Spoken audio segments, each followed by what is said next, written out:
Chapter 3, Standardized Assessment, Types, Scores, and Accommodations. The chapter objectives are stated at the beginning, and I divided them up into color-coded areas just for ease of reference. First area covers just overall is to identify differences between formal and informal assessments. The green area is regarding standardized testing. It explains the criteria for standardization, identify the criteria for judging test integrity, and discuss how norming groups are determined. Identify and explain standardized test interpretation terms. The turquoise area refers to accommodations. Explain the reasons for providing accommodations to students. Identify the factors that determine whether special accommodations will be made.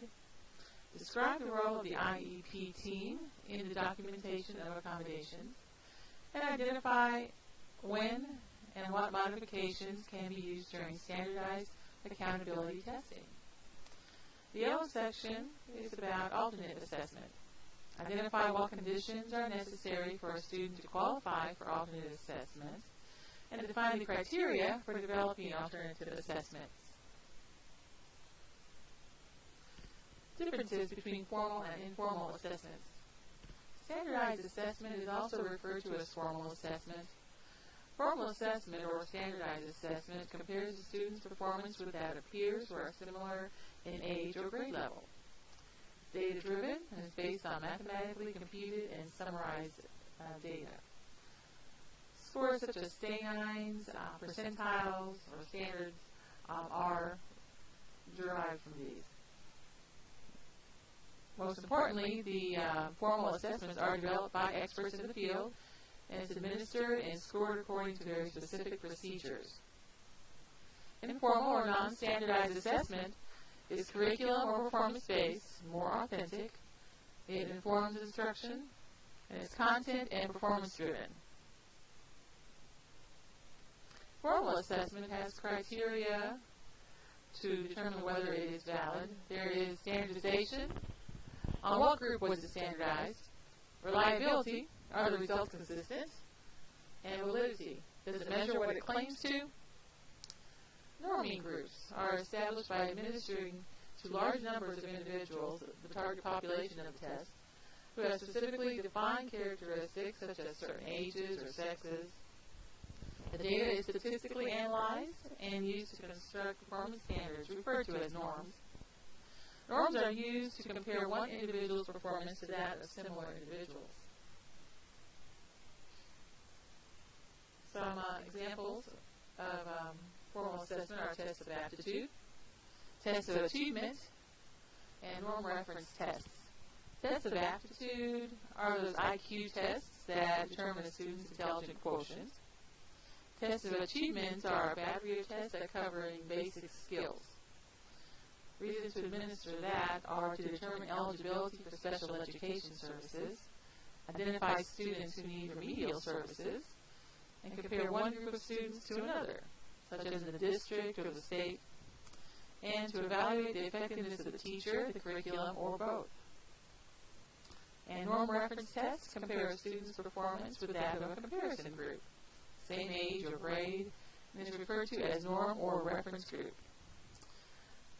Norm reference tests provide statistical information and are established by administering to large numbers of the target population with defined characteristics such as age or sex. There are many terms when it comes to decoding, defining the results of these assessments, and these are the standardized test interpretation terms. The raw score is the number of items on a test that students answer correctly. The correct/incorrect possible score on an informal criterion-based test is used to inform instruction. Standard score is a variety of scores that represent performance by comparing the deviation of an individual score with the mean average or average score. Stay-9 is a variety of scores that represents performance by comparing the deviation of an individual score with the mean/average score. Percentiles describes how a student performs in comparison with others. Standard error of measurement is an estimate of how often errors of a given size in a student's score are expected, closely related to reliability. Confidence interval is the range of scores in which a true score will fall within a given probability. The grade equivalent and age equivalent score is a description of a student's performance in terms of the grade/age levels, expressed in years and tenths of years. Accommodations are often needed for special education students, and they have to have a good reason for providing them, documented, and there are factors that determine whether special education or other special accommodations will be made and what they would be. The reasons for providing them, according to Smelly, is to improve access by giving students a better opportunity to show what they know and can do by allowing a change in the timing, formatting, setting, scheduling, response, and or presentations without altering in any significant way what the tests or assignment measures.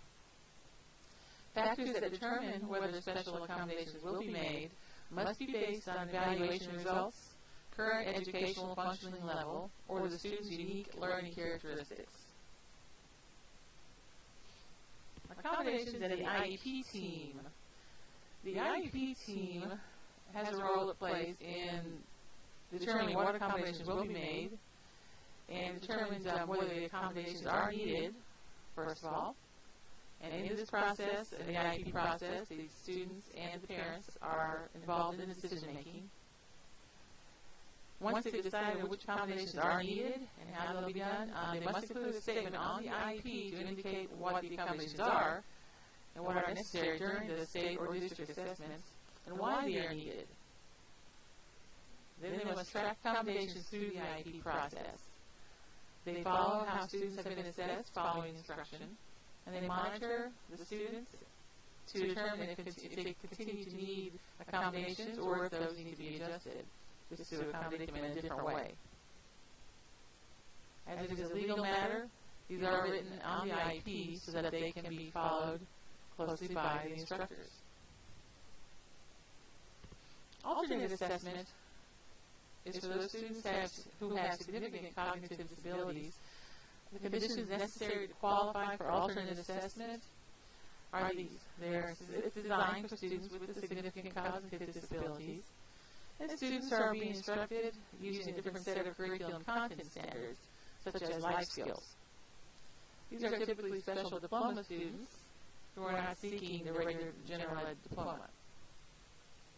Criteria for developing alternative assessments must be curriculum relevant, and they must have common core of learning correlated to general education curriculum goals. Questions for Chapter 3 are as follows. Number 1, discuss the advantages or disadvantages between standardized and non-standardized assessments. Number 2, explain the differences between norm reference and criterion reference tests. And number 3, name 5 categories of assessment accommodations and provide examples of reasons for each one. Thank you.